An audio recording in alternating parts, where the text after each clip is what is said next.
नमस्कार मित्रों। और हम लेकर के आए हैं पर्यावरण से बेहतरीन प्रैक्टिस सेट। तो प्लीज़ साथियों, हमारे वीडियो में आप लास्ट तक बने रहें और जो भी हमारे चैनल पर जो भी भाई अभी नए हैं वो चैनल को सब्सक्राइब कर लें और बेल आइकन भी बजा दें, जिससे आप लोगों की अगली वीडियो की नोटिफिकेशन समय पर मिलती रहे। तो प्लीज़ साथियों, देखते हैं पहला प्रश्न। वायरस संक्रमण से होने वाला रोग है, बताएंगे कौन सा रोग है? टाइफाइड है, कॉलरा है, या फिर जुकाम है, या फिर मलेरिया है? तो ये साथियों, जो वायरस यानी विषाणु द्वारा संक्रमित रोग है यह कहलाता है जुकाम। तो इसकी ट्रिक भी हमने वीडियो में डाल रखी है वायरस से होने वाले रोगों की। तो इसका राइट आंसर हो जाएगा सी यानी जुकाम। देखते हैं अगला प्रश्न। विश्व ओजोन दिवस कब मनाया जाता है? बताएंगे कब मनाया जाता है। ए होगा, बी होगा, सी होगा, या फिर डी होगा यानी 21 मार्च, 16 सितंबर, 25 अप्रैल, या फिर 5 जून। तो साथियों, 21 मार्च को विश्व वानिकी दिवस मनाया जाता है और 5 जून को पर्यावरण दिवस मनाया जाता है और 16 सितंबर को विश्व ओजोन दिवस मनाया जाता है। तो राइट आंसर हो जाएगा बी यानी 16 सितंबर। अगला प्रश्न देखते हैं। सीएनजी का संक्षिप्त रूप है, बताएंगे। ए होगा, बी होगा, सी होगा, या फिर डी होगा यानी clean natural gas, compressed natural gas, या कार्बोनाइज्ड नेचुरल गैस, या कार्बोरेटर नेचुरल गैस। तो सीएनजी यानी कंप्रेस्ड नेचुरल गैस। तो इसका राइट आंसर हो जाएगा बी यानी कंप्रेस्ड नेचुरल गैस। और एलपीजी का भी पूछ लेते हैं कभी कभी, यानी लिक्विड पेट्रोलियम गैस। अगला प्रश्न देखते हैं। इनमें से कौन सा भारत का प्रथम मुख्य न्यायाधीश था? बताएंगे। एम पतंजलि शास्त्री, या मेयर चंद्र महाजन, या हीरालाल जेकानिया, या फिर एस आर दास। तो साथियों, इसका जो राइट आंसर है वो है हीरालाल जेकानिया जो थे वह भारत के प्रथम मुख्य न्यायाधीश थे साथियों। अगला प्रश्न देखते हैं। एक वयस्क मानव में कुल अस्थियों की संख्या कितनी होती है? तो बताएंगे कितनी होती है। ए होगा, बी होगा, सी होगा, या फिर डी होगा। तो एक वयस्क जो मानव होता है उसमें अस्थियों की संख्या 206 होती है। और यदि किसी बालक की बात की जाती है तो बालक में लगभग 300 के हेरफेर में अस्थियों की संख्या होती है और वयस्क होने पर ये जुड़ती चली जाती हैं। तो अगला प्रश्न देखते हैं। फूलों की घाटी अब स्थित है, तो बताएंगे।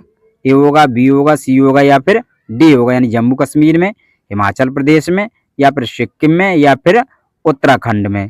तो फूलों की घाटी साथियों ये उत्तराखंड में स्थित है और ये फूलों का राष्ट्रीय उद्यान के नाम से भी जाना जाता है, यानी फ्लावर घाटी के नाम से भी जाना जाता है। तो राइट आंसर हो जाएगा डी। अगला प्रश्न देखते हैं।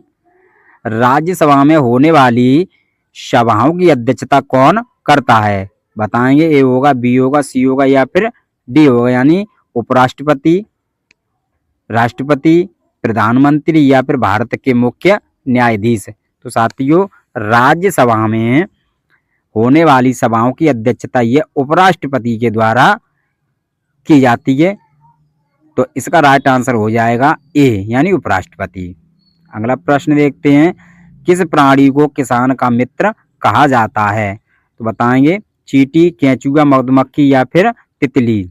तो किसानों का मित्र केंचुआ को कहा जाता है क्योंकि केंचुआ जमीन के अंदर रहकर जमीन को पोली बना देता है, जिससे फसल आसानी से उगने में और जड़ को मजबूती प्रदान करने में सहायता मिलती है। इसलिए राइट आंसर हो जाएगा केंचुआ। अगला प्रश्न देखते हैं। ध्वनि प्रदूषण का मापन किस इकाई द्वारा किया जाता है? तो बताएंगे किसके द्वारा किया जाता है। ए होगा, बी होगा, सी होगा, या फिर डी होगा यानी जूल, डेसिबल, या फिर न्यूटन, या नैनो इकाई। तो ध्वनि प्रदूषण को मापा जाता है साथियों डेसिबल में।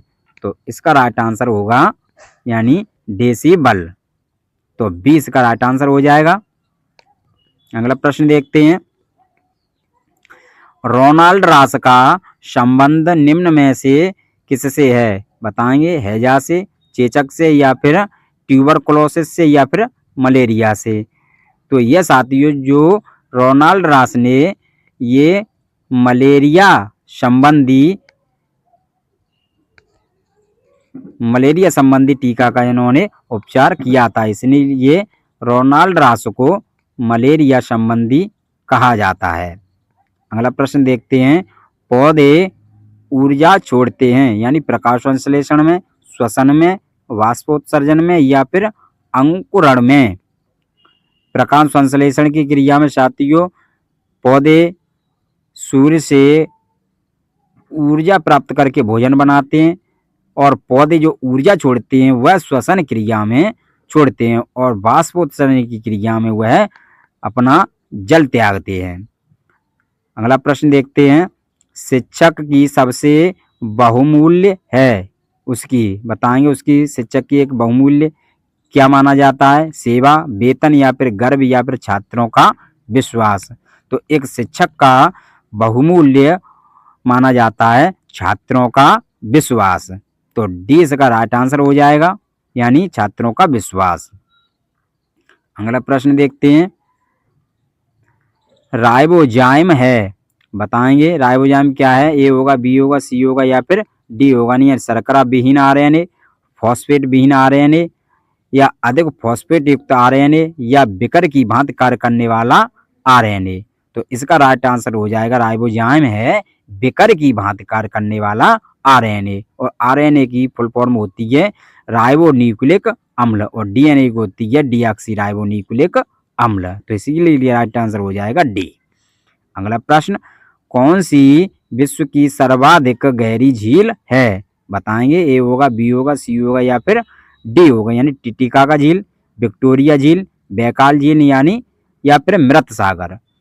तो ये विश्व की सर्वाधिक गहरी झील मानी जाती है साथियों बैकाल झील। तो इसका राइट आंसर हो जाएगा सी, यानी बैकाल झील। अगला प्रश्न देखते हैं, भारत में स्वास्थ्य अनुसंधान DHR की स्थापना कब हुई, यानी 2003, 2005, यानी 2007, या 2009। तो साथियों भारत में जो स्वास्थ्य अनुसंधान DHR है इसकी स्थापना वर्ष 2007 में हुई थी। तो राइट आंसर हो जाएगा सी। अगला प्रश्न देखते हैं, भारत में टेलीग्राम सेवा कब प्रारंभ हुई, बताएंगे ए होगा, बी होगा, सी होगा, या फिर डी होगा, यानी 1851 ईस्वी, 1854 ईस्वी, या फिर 1927, या फिर 1948 ईस्वी। साथियों तो ये भारत में जो टेलीग्राम सेवा का प्रारंभ 1851 ईस्वी में प्रारंभ हुआ था साथियों। तो राइट आंसर हो जाएगा ए।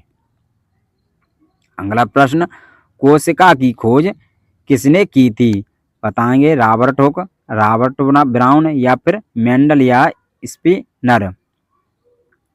तो साथियों कोशिका की खोज रॉबर्ट हुक के द्वारा हुई थी, और केंद्रक की खोज रॉबर्ट ब्राउन के द्वारा हुई थी, और मेंडल को आनुवंशिकता का पिता माना जाता है, और लैंड स्टीनर को साथियों रक्त वर्ग का पिता कहा जाता है। अगला प्रश्न, शून्यकाल संसदीय व्यवस्था किस देश की देन है, बताएंगे ए होगा, बी होगा, सी होगा, या फिर डी होगा, यानी भारत, अमेरिका, ब्रिटेन, या फिर स्विट्जरलैंड। तो शून्यकाल जो संसदीय व्यवस्था है ये साथियों भारत देश की देन कही जाती है। तो इसका राइट आंसर हो जाएगा ए, यानी भारत। अगला प्रश्न देखते हैं, कौन सी बीमारी दूषित जल पीने से फैलती है, यानी एड्स, टाइफाइड, एनीमिया, या फिर टेटनस। तो दूषित जल के पीने से या जल के द्वारा दूषित फैलने वाला ये टाइफाइड रोग है, पीलिया रोग है, हैजा है, ऐसी बीमारियां हैं ये दूषित जल के पीने से फैलती हैं। तो इसका राइट आंसर हो जाएगा टाइफाइड। और इसका विषाणु है सॉनमोनेला टाइफी जीवाणु, सॉरी। अगला प्रश्न देखते हैं, रेडियो तरंगों के विक्षेपण के लिए वायुमंडल के निम्नलिखित स्तरों में उत्तरदायी है। बताएंगे कौन उत्तरदायी है? क्षोभ मंडल, समता मंडल, मध्य मंडल या फिर आयन मंडल। तो इसके लिए उत्तरदायी है आयन मंडल। तो राइट आंसर हो जाएगा डी। अगला प्रश्न, दो ग्रह जिनके उपग्रह नहीं है। बताएंगे पृथ्वी एवं बृहस्पति। तो इनके तो उपग्रह होते हैं, यानी जैसे पृथ्वी का चंद्रमा और बृहस्पति का, और बुध और शुक्र, और बुध और शनि, शुक्र एवं मंगल। तो साथियों इनमें से जो राइट आंसर होगा वह होगा बी, यानी बुध और शुक्र के कोई भी उपग्रह नहीं है। शेष करके मंगल के भी हैं, शेष करके शनि के भी हैं। अगला प्रश्न देखते हैं, हड्डी में कौन सा लवण सबसे अधिक होता है? यानी मैग्नीशियम क्लोराइड, कैल्शियम कार्बोनेट या सोडियम क्लोराइड या फिर कैल्शियम फॉस्फेट। तो हड्डी में जो लवण होता है सबसे अधिक वह होता है साथियों कैल्शियम फॉस्फेट। तो राइट आंसर हो जाएगा यानी डी, यानी कैल्शियम फॉस्फेट। अगला प्रश्न देखते हैं, व्हाइट पर्वत पाए जाते हैं यानी कनाडा में, नॉर्वे में, रूस में या फिर यूएसए में। यूएसए यानी संयुक्त राज्य अमेरिका। तो इसका राइट आंसर हो जाएगा यानी डी, यूएसए। व्हाइट पर्वत पाए जाते हैं। अगला प्रश्न देखते हैं, पर्यावरण शिक्षा में सामूहिक चर्चा से संबंधित शिक्षण विधि कौन सी है? बताएंगे कौन सी है? भूमिका, निर्वाह, व्याख्यान, वर्णन या फिर विचार गोष्ठी। और बहुत ही अच्छे प्रश्नों की श्रृंखला साथियों, वीडियो में लास्ट तक बने रहें। तो इसका राइट आंसर हो जाएगा डी, यानी विचार गोष्ठी। अगला प्रश्न देखते हैं, भारत में सर्वप्रथम यात्री रेलगाड़ी की शुरुआत हुई थी यानी 1920। तो साथियों यहाँ पर 1900 नहीं, यहाँ पर 1853 होना चाहिए था, लेकिन गलती से लिख गया है। तो सही राइट आंसर हो जाएगा इसका 1853 ईस्वी, यानी 20 का राइट आंसर होगा 1853। यहाँ 1900 न कहकर के 1853 सही माने साथियों। अगला प्रश्न देखते हैं, मृतक घाटी जानी जाती है। बताएंगे मृतक यानी अत्यधिक उष्णता के लिए, अत्यधिक ठंड के लिए, या असमान गहराई के लिए, या फिर अत्यधिक लवणता के लिए। तो ये जो मृतक घाटी है साथियों, ये अत्यधिक उष्णता के लिए प्रसिद्ध है। तो राइट आंसर हो जाएगा ए। अगला प्रश्न देखते हैं, विद्यालय शिक्षा में सही शिक्षक छात्र अनुपात है। बताएंगे ए होगा, बी होगा, सी होगा या फिर डी होगा। यानी 1:30, 1:40, 1:50 या 1:60। तो ये विद्यालय जो शिक्षा में सही शिक्षक और छात्र का अनुपात होता है वह 1:30 का होता है, यानी 30 बच्चों पर एक शिक्षक का होना आवश्यक माना जाता है। अगला प्रश्न, जब ध्रुव से भूमध्य रेखा की ओर बढ़ते हैं तब जैव विविधता पर क्या प्रभाव पड़ता है? यानी जैव विविधता बढ़ती है, घटती है या फिर स्थिर रहती है या फिर कोई नहीं। तो जब हम ध्रुवों से भूमध्य रेखा की ओर बढ़ते हैं तो साथियों तो ये जैव विविधता वह बढ़ती जाती है। तो राइट आंसर हो जाएगा ए। अगला प्रश्न देखते हैं, उत्तर प्रदेश में नटकटैया मेला कहाँ पर आयोजित किया जाता है? यानी लखनऊ, वाराणसी या फिर इलाहाबाद या फिर सहारनपुर। तो ये साथियों उत्तर प्रदेश में जो नटकटैया मेला है ये वाराणसी में आयोजित किया जाता है। बहुत ही अच्छा प्रश्न है। तो इसका राइट आंसर हो जाएगा बी, यानी वाराणसी। अगला प्रश्न देखते हैं, ट्रैकोमा रोग में आंख का कौन सा भाग प्रभावित होता है, यानी कंजुक्टिवा या लेंस या फिर कॉर्निया या फिर रेटिना।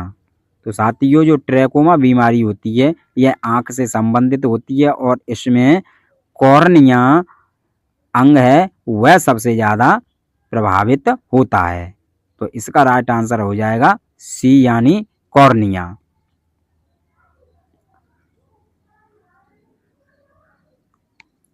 इसी के साथ धन्यवाद साथियों, और हमारे चैनल को सब्सक्राइब और लाइक और कमेंट करें और बेल आइकन अवश्य बजाएं जिससे आप लोगों की अगली वीडियो को नोटिफिकेशन मिलती रहे। जय हिंद, जय भारत।